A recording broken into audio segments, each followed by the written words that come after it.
Welcome to another episode of the Black Menaces podcast. I'm your host, Nate Bird. I'm joined by my amazing co-host. Rachel Weaver, happy to be here with you guys. Perfect. Thanks so much, Rachel. And then we're also super excited to introduce our guest today. Alexis, we say hello to the audience real quick. Hi. Perfect. Yeah, we're excited to interview Alexis. She has an amazing experience as an indigenous woman who also went to BYU. We'll talk a little bit more about her in just a second. But until then, we already know what it is. We got the Menace moment. Let me jump right into that. Let's see here. So the Menace moment that we're going to do today is an Indigenous woman, keeping with the theme of today's podcast. So we're going to do Gloria Bird. She was born in 1951, and she is a Native American poet, essayist, teacher, and a member of the Spokane tribe in Washington State.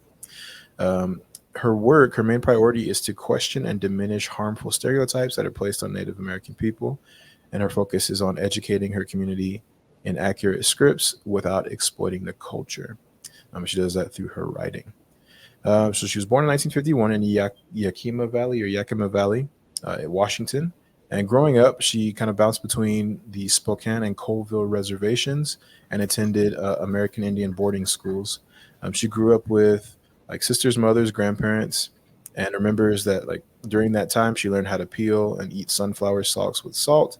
And then while she was in high school, she attended the Institute of American Indian Arts in New Mexico, and then she later went on to Portland Community College and then Lewis and Clark College, where she received her bachelor's in English, and then she got her master's in literature from the University of Arizona in 1992.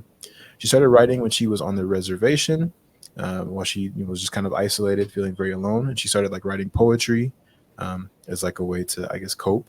And then she got her first poetry book published shortly after she graduated from University of Arizona in 1993, and she actually won an award for that.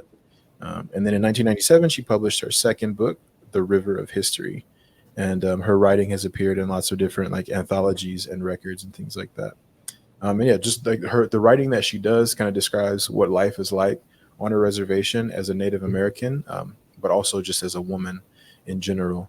And so a lot of it is like her work is uh, made to educate and to teach people a little bit about like her experience and just the experience of women and Indigenous women everywhere. Um, and then let's see, she graduated from University of Arizona and worked as a creative writing teacher at her former art school in New Mexico for 5 years. And she was also a co-editor for the Wikazo Sa Review. I'm sure I butchered that, but I tried. I did my best.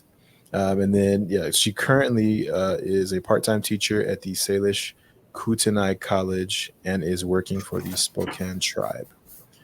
So that's a little bit about Gloria Bird, who is an artist and poet and a writer. But yeah, so wanted to do her. I don't know a lot about Indigenous history, which I realize is a huge gap in my education. So something I've been trying to learn more about and understand better, just because I think that it's Native Americans were here before everybody else, and yet there's some of the the people that we know least about in terms of history and in terms of what we teach in school. Pretty much the only thing I learned about Native Americans was the Trail of Tears, which I'm sure is probably pretty standard. Um, but yeah, so we wanted to highlight that because today we're interviewing an amazing Indigenous woman who is an artist, a mother, and a teacher. She goes by Alexis Dyer, and she is let me see if I can get these right. She did a little bit of coaching before this, but her intersections are she is Shungal, which means woman, and then she is Atáaxum Payómkawichum Pechangayam, which means Western people, Pechanga band of Luiseño Indians. Did I get that right, Alexis? That was really, really good. Yeah, that Awesome. was good. Cool. Been working on my Western language there for like 10 minutes. Yeah. But yeah, if you will, just kind of introduce yourself. Tell us a little bit about who you are and what you do, and then we'll just kind of jump into learning more about your experience. Yeah. Me yummy, I'm Chotanu. Natung Alexis Dyer Yaka. No Atáaxum Payómkawichum Pechangayam Pi no Kiyam Pom Toshawa. no kung Andrew Dyer y no kamay pinoshwamay Ramona P. Raphael. So basically, translation is, my name is Alexis Munoa Dyer. I'm from the Payómkawichum Nation and the Pechanga Band of Luiseño Indians. My clan is the Toshaval, or the Little Yellow Flower clan. And my husband is Andrew Dyer, and my kids are Raphael and Ramona. And so, yeah. Okay, awesome. Could you explain a little bit more about like clans and how they work? I've learned a little bit from interviewing Terrell Two Spirit, but I need to like learn a little bit more about that. Yeah. So, like within each nation, like Navajo Nation and Pechanga, or Pechanga is a band or a village within the Payómkawichum Nation.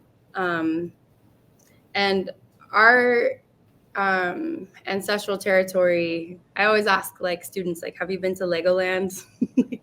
That's our ancestral home. So Okay, wow.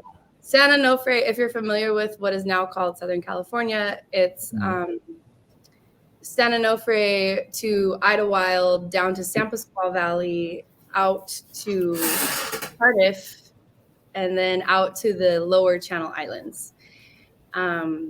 And then clan is your family. So kind of like what was said in the previous discussion on this is like when you say your clan, you're saying your family, who you're from. And usually, like if I'm at home, I'll like give my whole lineage. Like I'll say like Notu Petra Toshaval, P. Juan Dominguez Trujillo. And then I'll like explain my genealogy all the way down.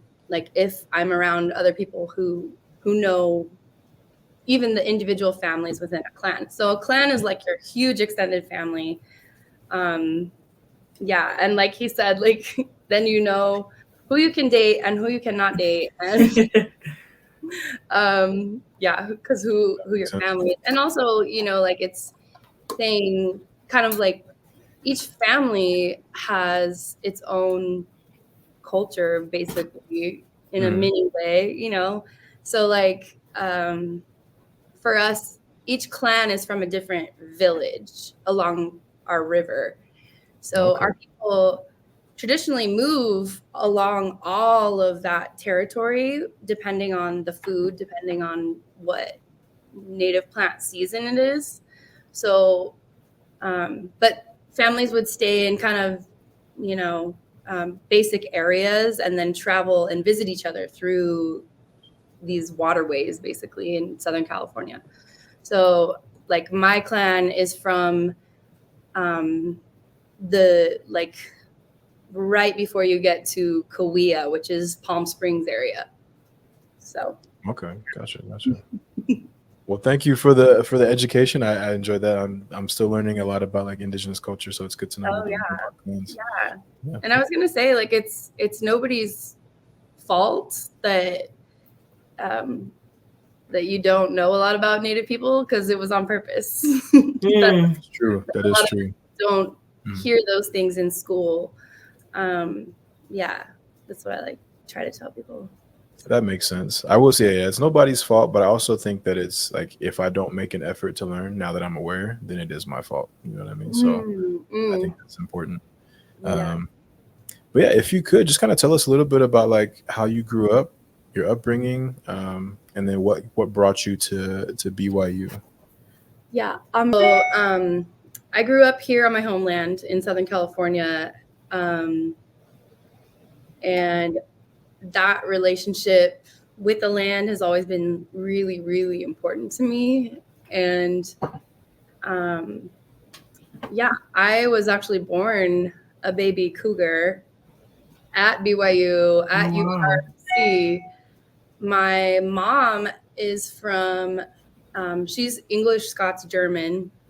And my dad is Native and Basque. And she was attending BYU, and he was first generation to attend college. And yeah. So I was born there. And then a year later, my little sister was born and we moved back to San Diego. My parents both grew up in Southern California. My mom grew up in LA, and then my dad grew up around our homelands. So yeah, loved it here. Went to high school out in San Pasqual Valley and Escondido. We lived, so the reservation is all the Luceño or the Payómkawichum reservations are an hour inland from the ocean, which happened because they thought that land was less desirable or basically a wasteland. But they were wrong. Luckily, we know how to live on our land.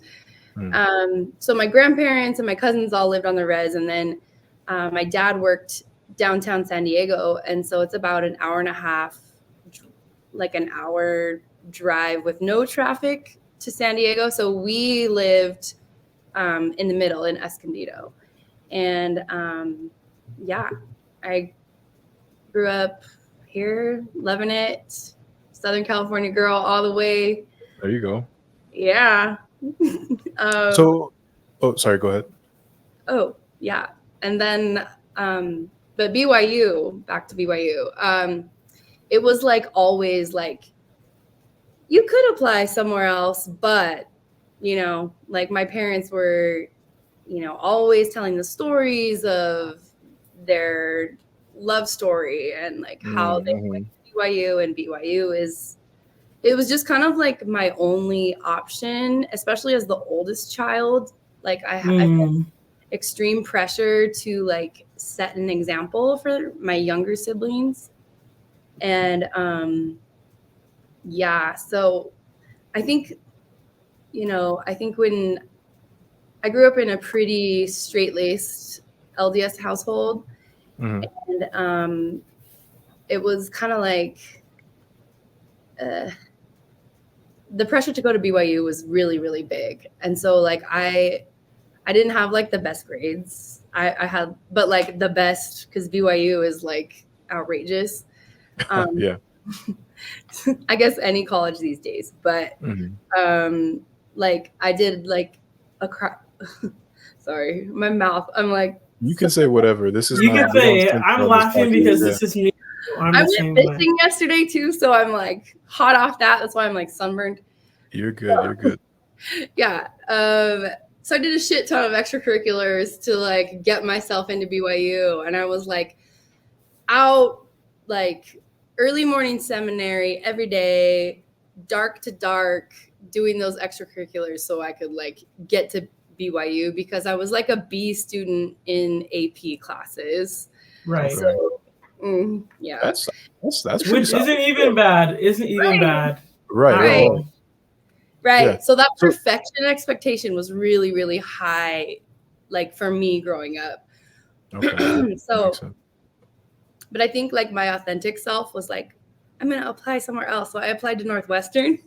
Oh, wow. That's in Chicago. That's where I'm from. So I'm like, I know. Really far from California.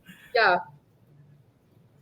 But I think then somebody was like, it's so cold there, you can't handle it. And I was like, really? Oh my gosh. So then, and then like I was auditioning for music. So I'm a musician. I majored in jazz studies at BYU. Oh, nice. Which was the whole thing. But yeah, I bombed my Northwestern audition. So yeah. And somehow I got into BYU, and kind of the minute I set foot in Utah, I knew like this isn't for me. But I was at a point in my life where I couldn't even hear my authentic self. And so, you know, I would like rationalize that away, like, oh, it's just this, like, you just need to get used to it. You just need to buy a better jacket. Like you just need to, you know, like the culture is this way, but you need to deal with it. You know, like everything, I would like take it back on myself. Like it's my fault. And I didn't realize like how much I was self-gaslighting, because that wasn't a term in 2004. So Well, it wasn't a term that I was aware of. Social media wasn't as prevalent as it is now. And Right. anyway. So I wanted to ask, before we jump like too far into BYU, I wanted to ask, what was it like trying to mesh the culture of being a member of the LDS church and then also being Indigenous? Like, how was that growing up? Did you feel like you had to sacrifice one for the other? Did they mesh well? Were you taught that you were a Lamanite? Like all that kind of stuff. Well, we could talk about that for a really long time. Yes, to all of that. I grew up being taught the Book of Mormon was written for you specifically. Like I was taught that I was a Lamanite. I was taught that our ancestors, like the reason for this genocide is because of our wickedness. And I internalized those things. And at the same time, like I was also my dad is a beautiful person and, you know, deep thinker. And I think he was trying to make sense of those things the way that he knew how.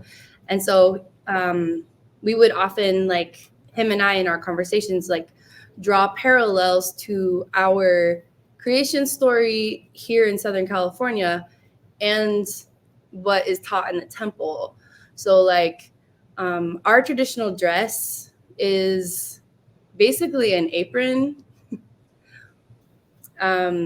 So Interesting. yeah, so you know, here I am, and me too, you know, like trying to make sense of how this temple ceremony is actually our ceremony, and our ceremony is like basically the bastardization of the temple. So it was very, very intertwined for me personally. And again, like my relationship to the land, like instead of crediting the land for and just being present in the land, like it is what it is for itself, I was, you know, crediting that to a man in the sky who wanted me to be white. And so that was really, really difficult growing up. Like even down to patriarchal blessings, like patriarchs who knew, like my cousins grew up next to the res. So the patriarchs knew that they were native. They had different tribal assignments in their patriarchal blessings. And then like, I was like, oh my gosh, you know, when I was like 13, there was a lot of death around me. And so I became very, very, I don't know, converted to the gospel at that point. Because I was experiencing serious pain, probably like, you know, for the first real time that I knew that I could understand. So yeah, I lost my train of thought. You're good. You were talking about how like you experienced a lot of pain and like were driven towards the patriarchal blessing. So like I got my patriarchal blessing when I was 14, and it said like Ephraim, and I remember being like, oh, maybe I'm whiter than I thought. So it really, like the idea that Lamanites are you know, the ancestors of modern day Indigenous people is absolutely violent. And yeah. And people, you know, I've had a few people lately be like, that's not what's taught. That's not how it is. But that is what was taught, and that is still being taught. And the literalness of those things plays out in, you know, in my body, in my blood. Yeah. And has resulted in some really, really horrible things. Yeah, I could definitely see how it can be a very violent teaching for those who are not super familiar with like LDS culture and LDS teachings. The Book of Mormon is considered to be like a history of Native Americans, or like a history of, well, yeah, basically like the origins of Native Americans in America. And it teaches basically that like they came from Jerusalem to America, and then over time they like fell away from the teachings of God and became wicked, and then became dark skinned, and then later on ended up fighting a big civil war and destroying most of themselves. And I guess they kind of scattered all over the United States. If you really like look into it, it's been proven that the DNA doesn't really match up, but that's kind of a discussion for another time. But it's still taught that it's an accurate history, and unfortunately, it's been proven that it's not an accurate history. But we won't get too much into that. But that's kind of what Alexis is talking about a little bit. With that, so kind of going back to having that teaching in your life and trying to like mesh those two things, and having your father try to do the same. What effect did that have on you going into Utah and entering an education at BYU? Well, I was, I'm a musician. So when I was about 16, I knew that BYU was where I was supposed to go. And I went to Young Ambassadors Camp. And and it was a time. And that's when I realized that Young Ambassadors was not for me. Which is funny. If you know anything about Young Ambassadors, I don't know how to even describe. Yeah, but it's like I'm laughing with you. So yeah. Well, for some people, like I was just not a musical theater. Like I grew up. Musical theater is cool. It's not for me as a performer and as an artist. So I kind of figured that out at camp. And I was having a hard time because I was like, what the fuck am I going to do at BYU? But what the freak am I going to do at BYU? So I was kind of like scared because, at BYU in the music program, there's only, like, as far as I knew, like there's a huge, they call it the Western academic tradition, but really what that means is a Euro academic tradition. And I was kind of like worried, like, what am I going to do? How am I going to continue my musical career at that school? And so at Young Ambassadors Camp, I think one of the, I don't remember who it was, but one of the young ambassadors themselves was like, oh, and if you are of these cultures, you can try out for Living Legends. And I was like, what? Like, oh my God, there's like a thing for us? Like, oh, I was so excited. I was like, yes, okay, I'm going to have like friends. It's going to be so cool.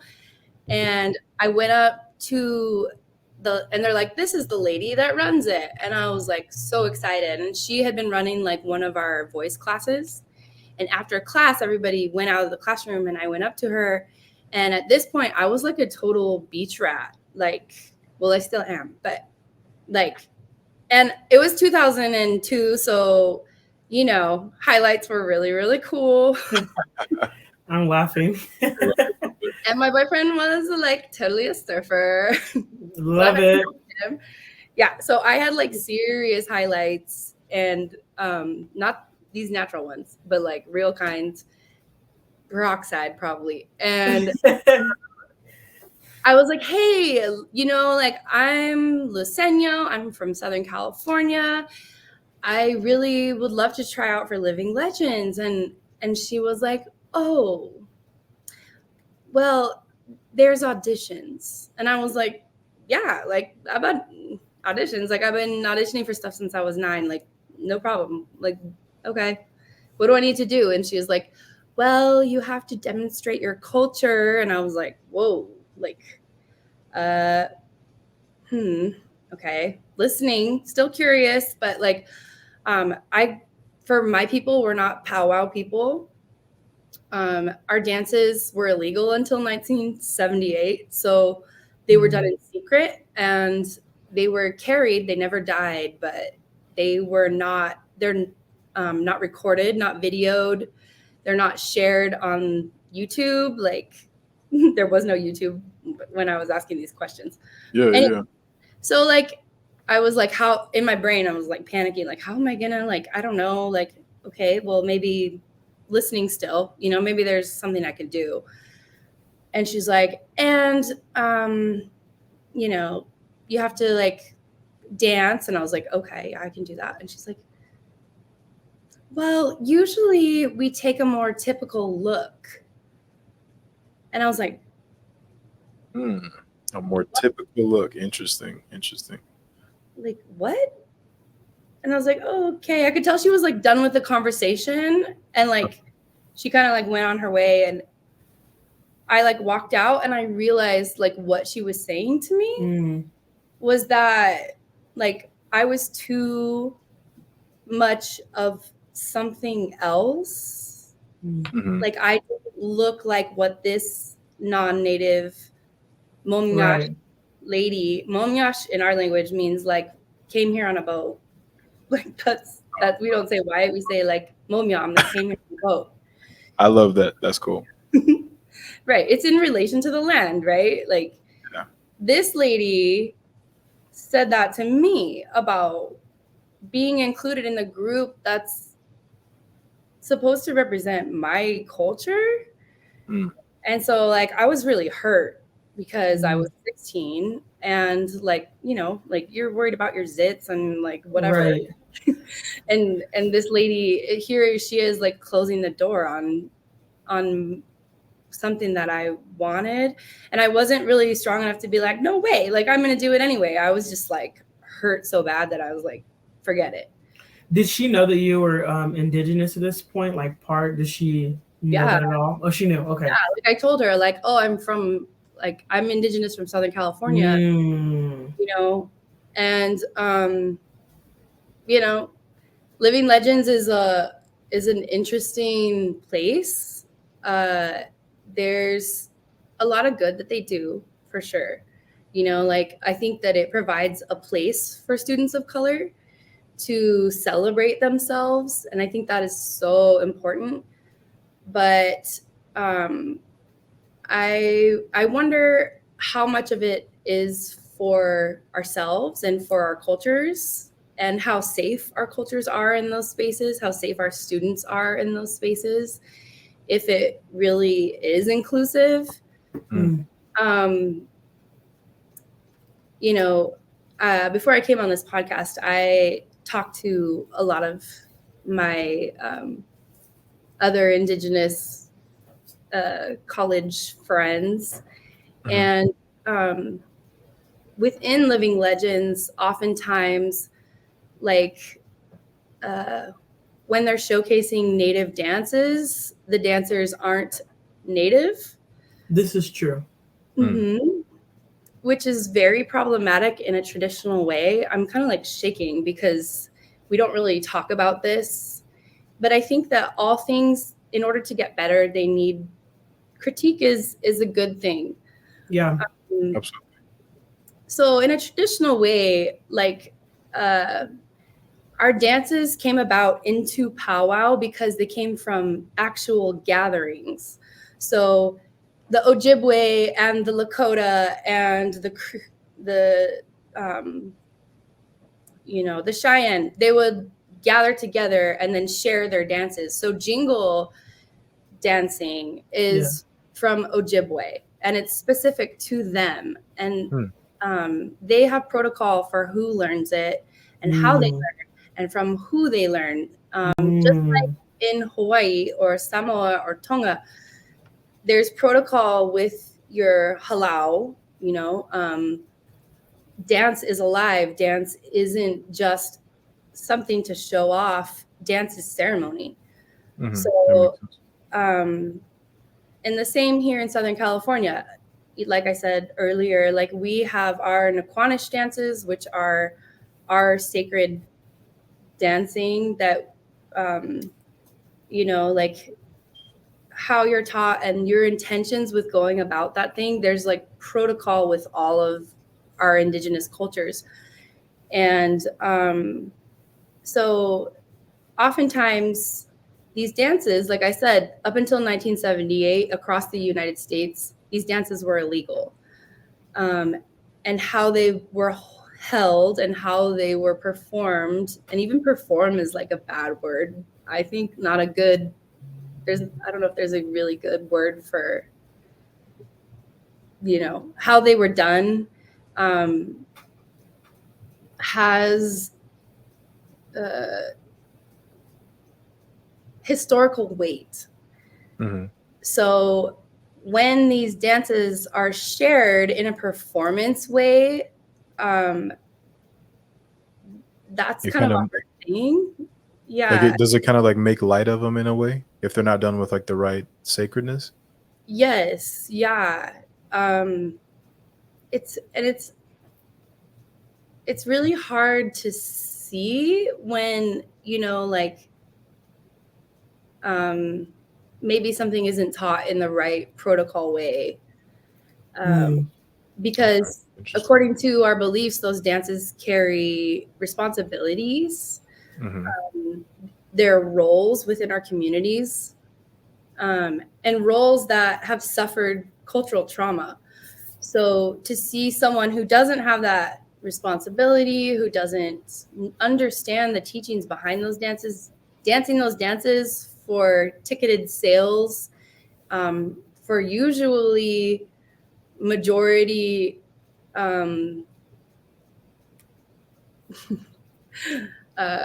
non-native audiences. Love the political correctness. Yeah, well, you know, like who's going to Living Legends? This is a Right. good question. There's going to be people that live in Utah that go to BYU. Yeah, it's not going to be it's not going to be a lot of natives for sure. Right. It's not a gathering situation, and that's not to say that, you know, non-natives are definitely allowed to see our dances and enjoy them when they're given the right, correct protocol and permissions. Right. Even like using the term permissions, I like responsibilities, because like when, and you know, and I'm sure those kids like are looking for something, you know, doing those dances. But I often tell people, like, we all need to return to our earth listening people, you know, like John Trudell, an amazing Native American leader, poet, speaker. He was on Alcatraz during the occupation of Alcatraz. He was the radio voice of Alcatraz. He talks about how Europeans, like, they were abused for 2,000 years. They had people who were listening to the earth, you know, and those people, power and control and Greek ideology and, you know, monarchy, all turned into this really big mess, and they abused their own people, and then they brought that abuse here. So I try to encourage students, like, find, you know, like if you know, go back to your people, look to your traditions. There's plants and rivers and places that miss you, that need you.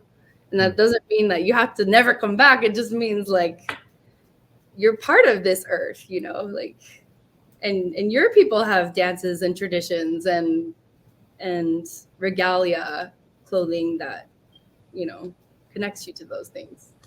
So That makes sense. And you know, I can definitely connect to a lot of what you're saying. I used to be a member of a choir that would perform at basically it was like it was called the Genesis group. The Genesis group was, you know, it was a good thing. It was I don't know if you've heard of it, but it was like a group for Black LDS members to kind of congregate once a month and just kind of enjoy African American culture within the LDS church. And I was part of the gospel choir that sang there. And for a while it was good, but some things changed, and it kind of became more. It felt more like I was inside of a snow globe or like inside of an exhibit where, I was up there singing these songs that had deep spiritual importance to me, and like where gospel songs and gospel music was born out of suffering. It was born out of slavery. It was born out of spiritual awakening and closeness to God and all these different things. So to be up there performing those songs for an audience that was just kind of there to be entertained and didn't quite understand the significance of that, that was something that was kind of hard for me after a while. And it made me kind of want to distance myself from that and just kind of like appreciate those things for myself rather than like trying and give it to people who didn't necessarily appreciate it. So I can understand a little bit of where you're coming from when it comes to the dances and things that were performed. So that was part of like your experience with, I guess, with Living Legends and like your culture at BYU. One of the initial reasons that we had wanted you to come on the podcast is just because you had like made some comments in one of our videos on Instagram, where I believe it was Cheryl who was talking about her experience at BYU, and we talked about American heritage, and you mentioned that you had some bodily reactions while being in American heritage class. Can you tell us a little bit about just like what it was like to be a student at BYU, what the education was like when you were here in 2004? Just kind of tell us a little bit about that. Like, what was it like to be a student at BYU, an Indigenous woman in 2004? So American heritage itself, being an Indigenous woman at BYU, there's so much to talk about, especially for me as a white presenting Native person and a mixed person. Like, mixed kids, like we're always talking about the in-between, but you're basically experiencing microaggression on the daily basis, like constantly. It's like what? Like what were some things that you experienced? What are you? Like, I got asked that question like all the time. Yeah, what are you? And back then people didn't even have manners about it. Like, they would just like be like that, like, oh, where are your parents from? Oh, they're from here. Like, oh, but like, or like, oh, you're Native, like you don't look Native. Or like, oh, did you just get back from a vacation? You look so tan. Like, how are you so tan? You're so tan and I'm not. Or like the arm check, or the arm check is like when you're non. Oh, yeah, I used to get that. Well, be like, look, I'm almost like you. Uh-huh. Well, yeah, you're not quite. You're never gonna be Jello. Sorry. So it's just, yeah, like all those little microaggressions, like all day, like, oh, you're Native. Are you here on scholarship? You're just here because of scholarship.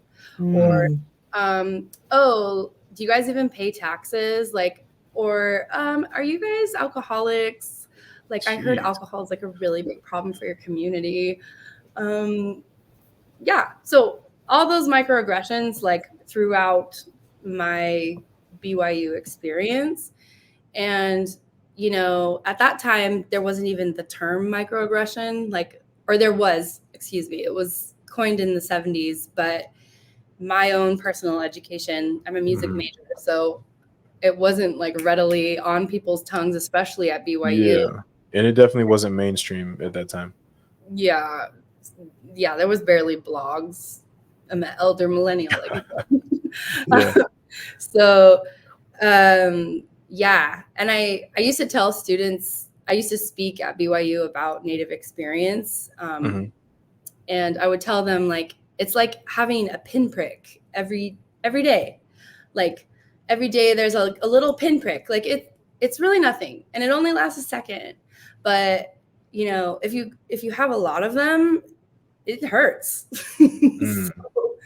So, yeah. So that was kind of like the minute I set foot at BYU, I was like, whoa, this culture is completely different. Like, I had culture shock, honestly. I'm sure, yeah.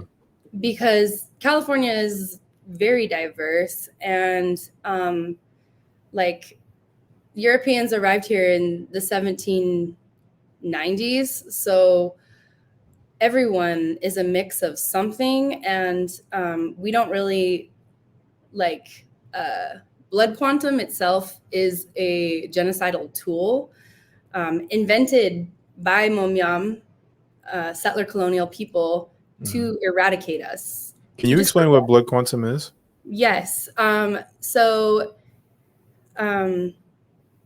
When settler colonial or settlers wanted to quantify us, they started measuring blood. So in percentages, depending on, measurement of Indian blood is like how they classified us.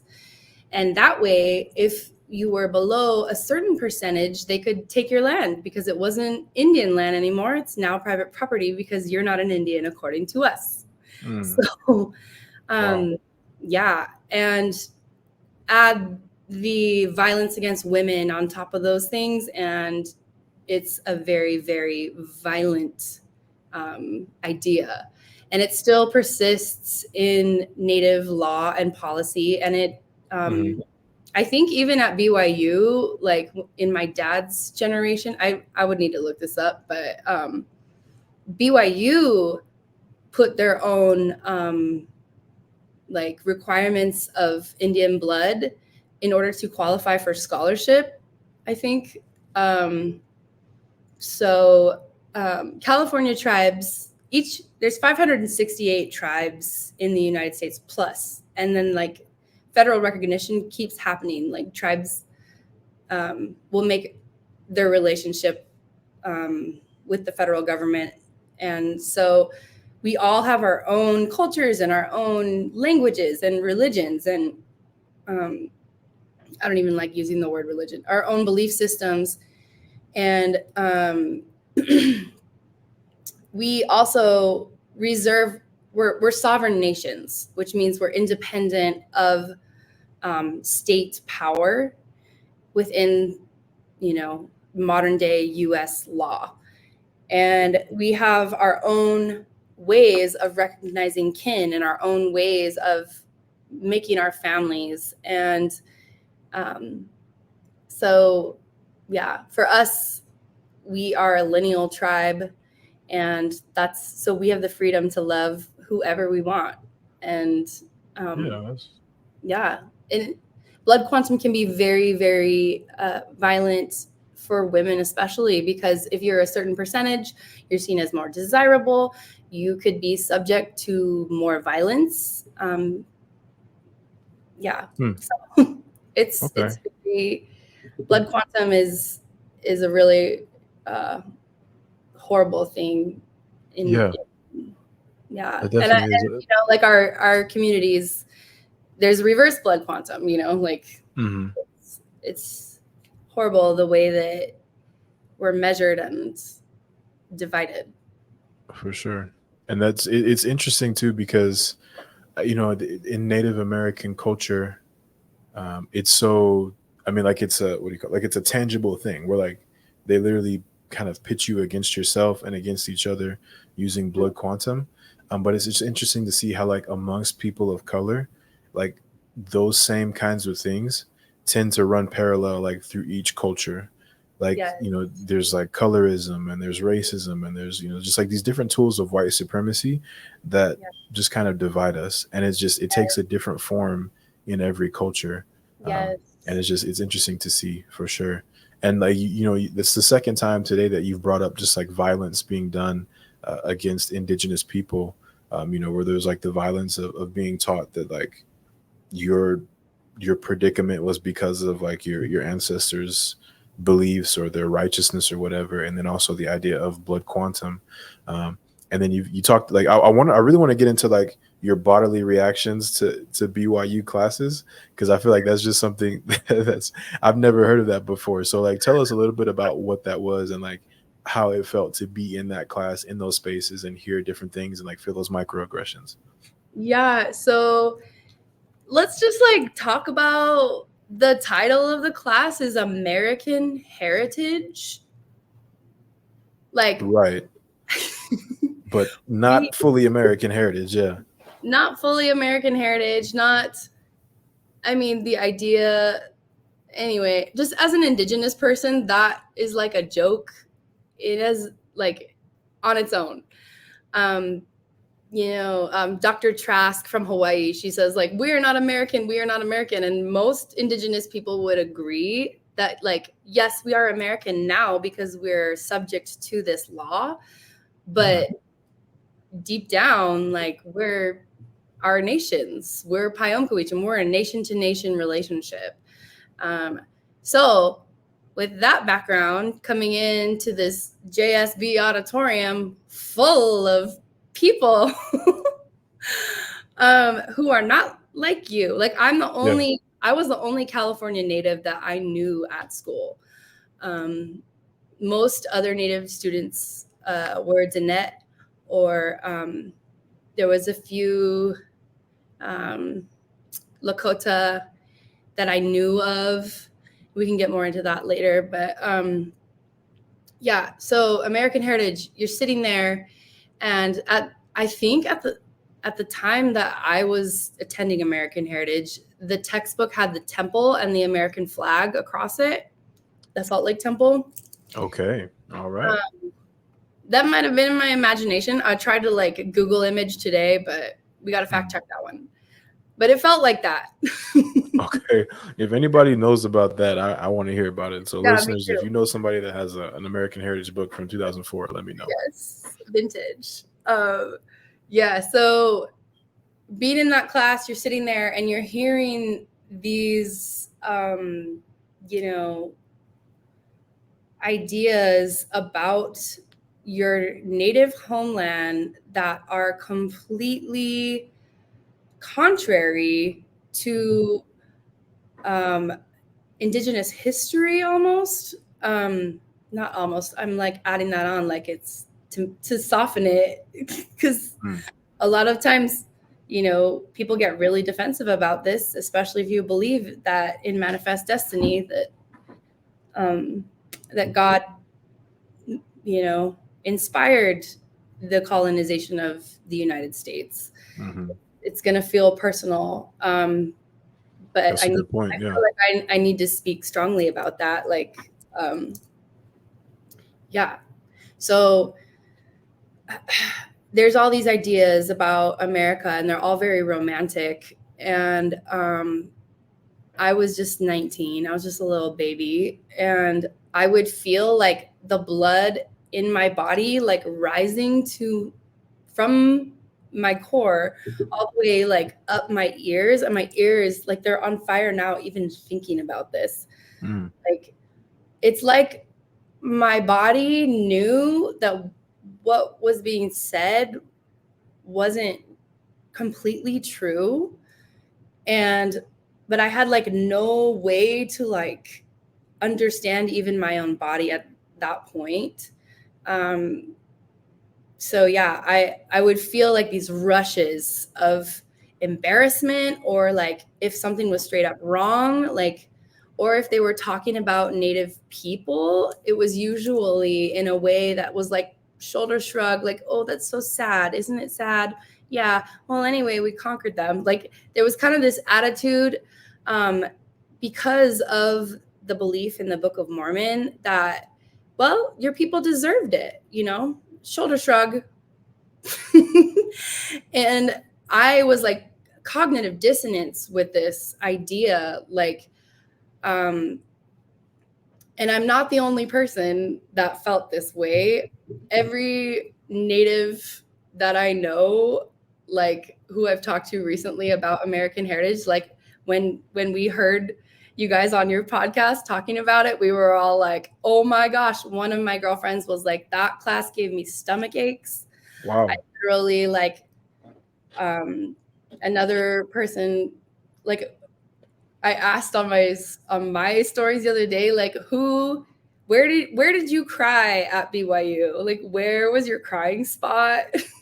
Oh my gosh. Because, like, I remember being in the HVAC. There was like this basement bathroom that was all pink, and there was this velvet couch there for students who were breastfeeding to come in and like hang out on the couch in the bathroom that smelled so weird.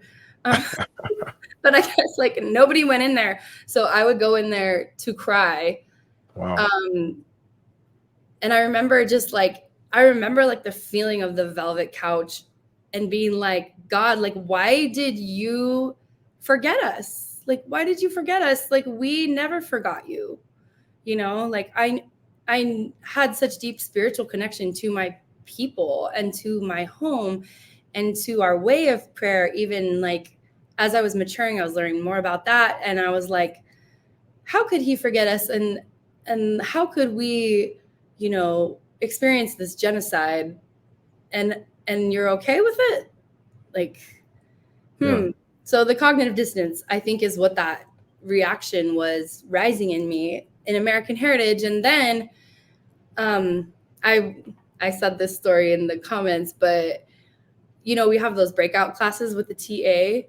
The TA is usually a grad student, so probably not the most experienced, not the most, you know, steeped in pedagogy to lead these kind of discussions. But our class turned into an affirmative action debate. Oh, no. Yeah. And this Euro-American boy stood up and the whole time I was just like sitting there like, what do I do? Like, what do I do? Like, I'm here. Like, I don't even know what to say right now, you know? And this guy stands up and he's like, I don't know why we let any of them in. You know, they just drop out anyways. And something like went off, like I saw red. Like I stood up and like one of those experiences where you're almost just reactive because you don't even like know what's happening. And I was like, I don't know where you're finding that statistic, but that's absolutely a generalization and that is not true.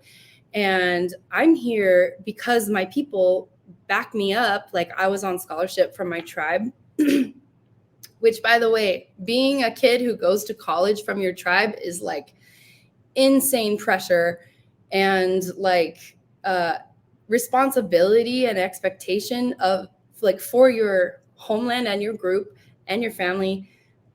And here this guy was like speaking to me as if like I had none of that behind me. And so I had to stand up and I said that. And then like, I don't know what the rest I said, but I walked out of class and like I started crying. And then two girls who were Polynesian, my classmates, they were behind me and they came up to me and they were like, oh my gosh, I'm so glad you said something. I didn't know what to say. I'm the first person out of my family to come here from college, like to college. And like, you know, we were all kind of like sharing in that familial expectation that we all have. Like, how could he say something like that? And what about these girls who drop out because they're getting their MRS? Like, this is not even based in any kind of truth.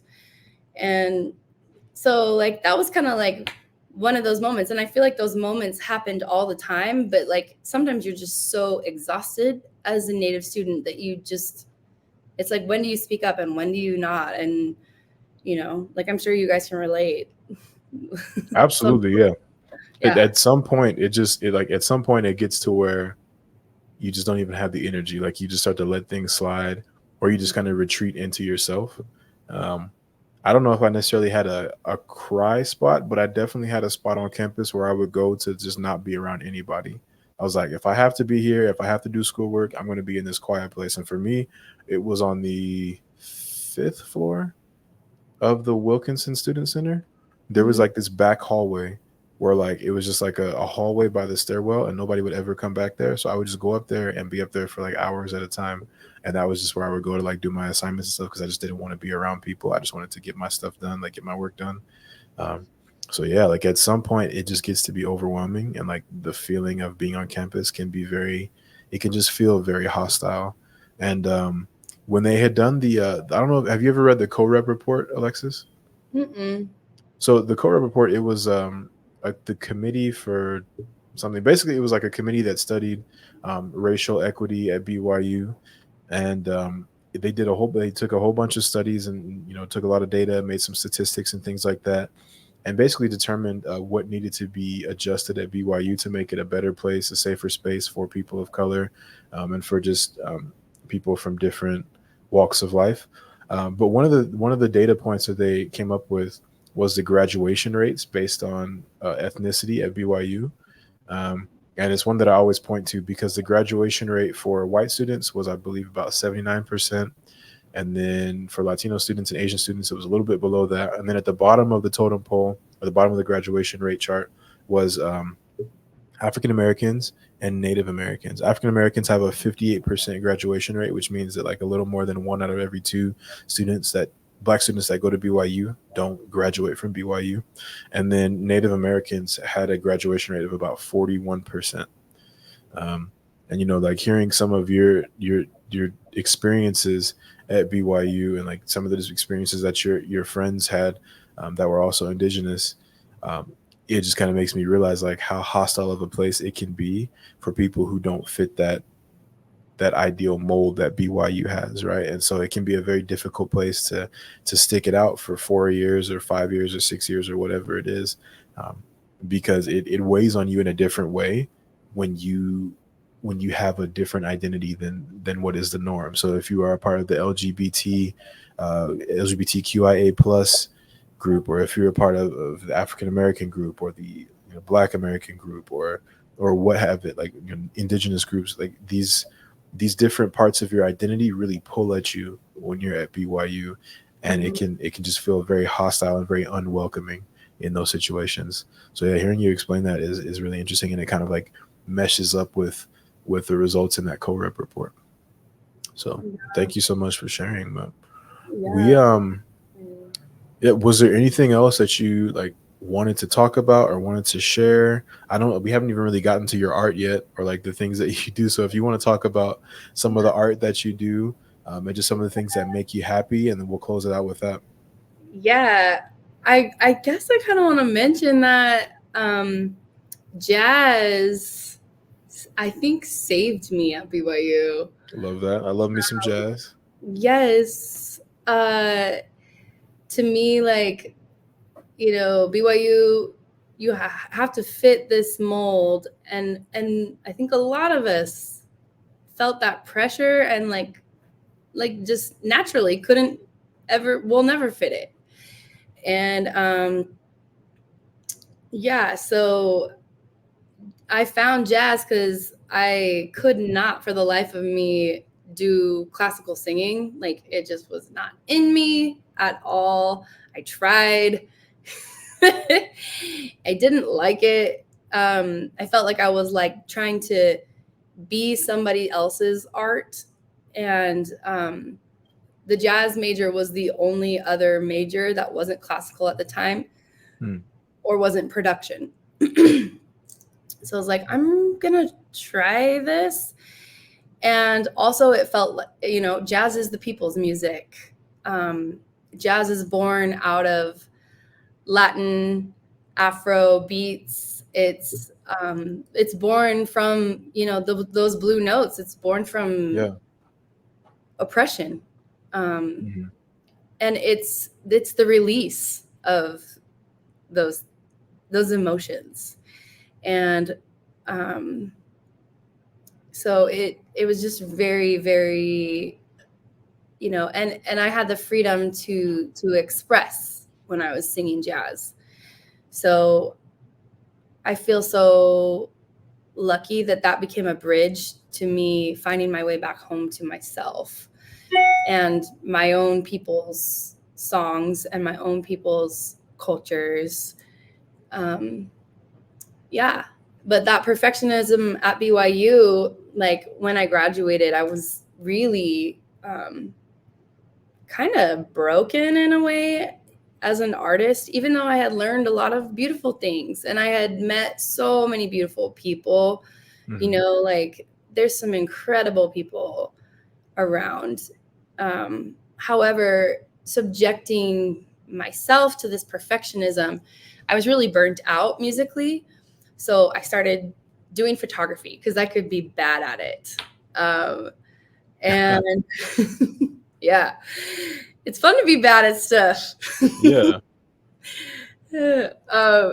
So yeah, I started shooting film, and I love film because it's the same thing. There's grit, there's dust. It's not perfect. It felt like jazz. It felt like realness. It felt like authenticity.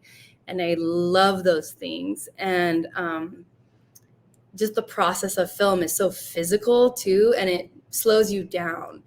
And that's something in life that I think has been a big lesson to me, especially as an Indigenous person, that like we're going too fast. Like we need to slow down. We need to put our feet in the sand. We need to put ourselves in the ocean. We need to pay attention to the seasons and how they're affecting us. Learn how to listen to our bodies when we're sitting in American Heritage class. Yeah. And be able to know that that's just, a physiological reaction's happening in your body for a reason. Yeah. So I started shooting or making photographs of my homeland and my people because I wanted our stories to be told by us, not, our stories have been told by settlers, by Momyam, since Columbus's captain's log. Their manners are decorous, something about praiseworthy, and then he goes on to write very violent things about us. And this cartoon, like this, stereotype, is really all people know of us. So I wanted to change that, and that's why I got into photo. A lot of elders at that time, like there still wasn't social media, and there was kind of the sentiment in Indian country, like, well, if you're taking a photo, they used to say, then somebody's taking your spirit. And at first, like, I thought that concept was like really interesting. And so I approached photo and photographs of my people, like with a lot of respect. Like I asked permission, and I like tried to make sure that, there was consent.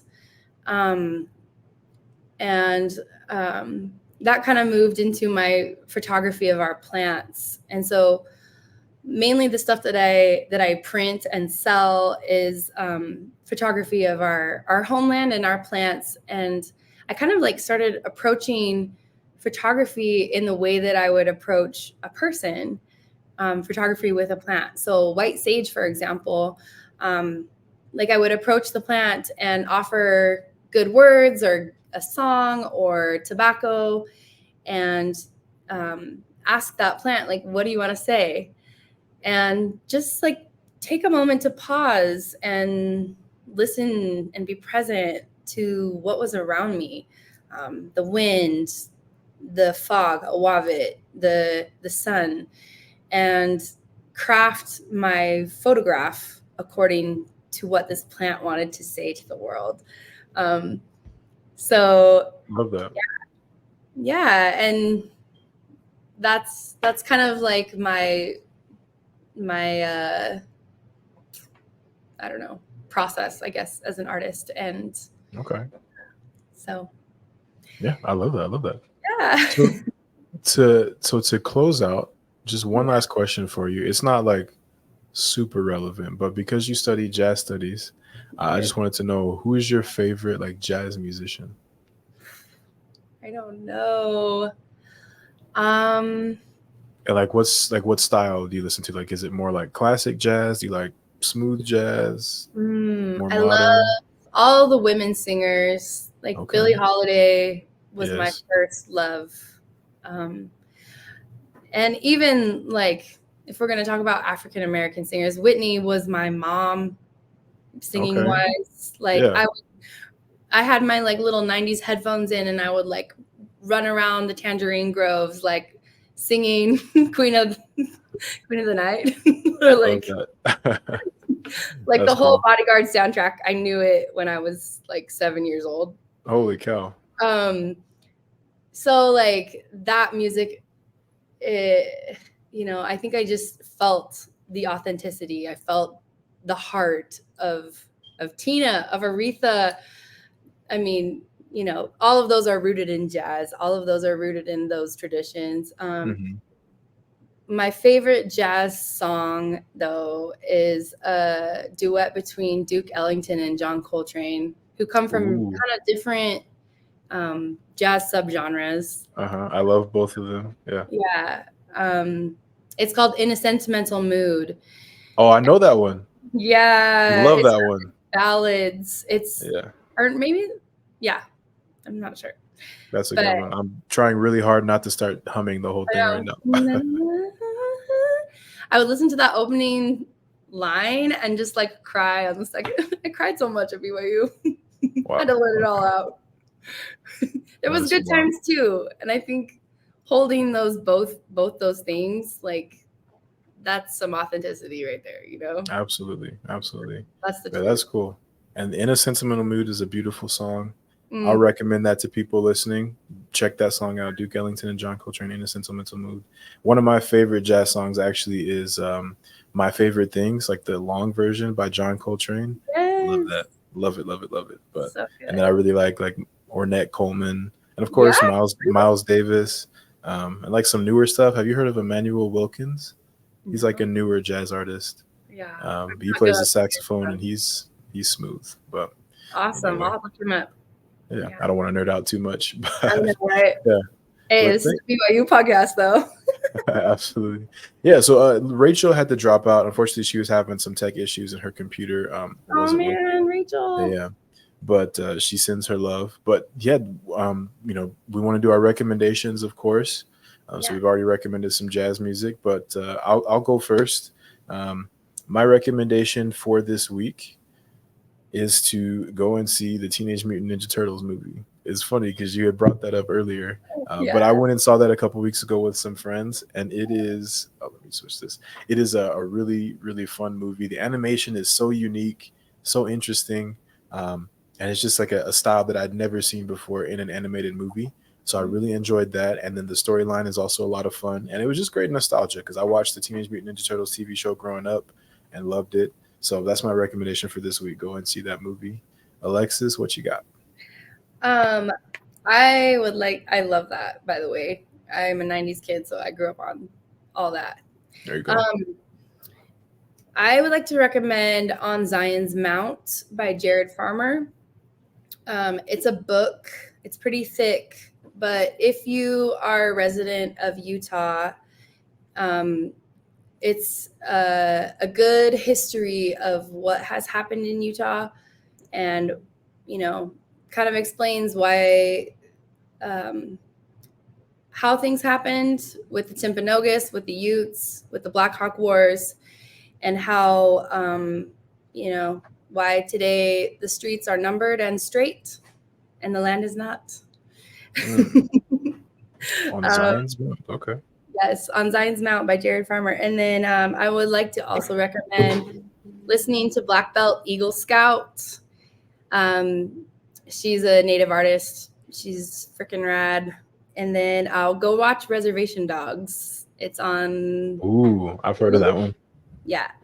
Those are my buddies, the writers. And really? Yeah, pretty much. Indian country is kind of small. So, that makes sense. Yeah. We all kind of no, we don't all know each other like people think, but but kind of close. Yeah, kind of close. I love that. We're fam. Okay. We're all relatives. I love all that. of us. There you go. Well, yeah, that's some great recommendations. We'll be sure to include those in the show notes. Yeah. But Alexis, thank you so much for coming on the podcast. It was amazing to hear your experience and just to be able to talk with you. It was a great time. So thank you so much for that. And Lovic. That means my heart, my core is good. Thank you guys for what you guys do for reals. As a an alum a few years back, like it's so incredible to see what you guys did and, you know, what you continue to do. So Notion Lovic. Oh. Thank you. Yeah. Thank you. And we'll keep doing our thing. We'll keep working hard to make change wherever we can. Yeah. But yeah, with that, we will catch y'all next week.